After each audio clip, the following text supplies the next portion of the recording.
You ask Tiger to solve. This deals with linear equations with one unknown. The final result is r=16. Let's solve it step by step. Simplify the expression.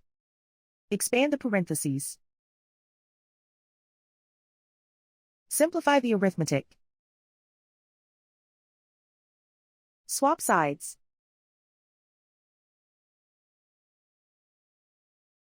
Group all constants on the right side of the equation. Add 72 to both sides. Simplify the arithmetic.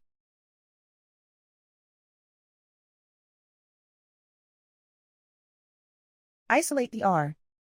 Divide both sides by 4. Simplify the fraction.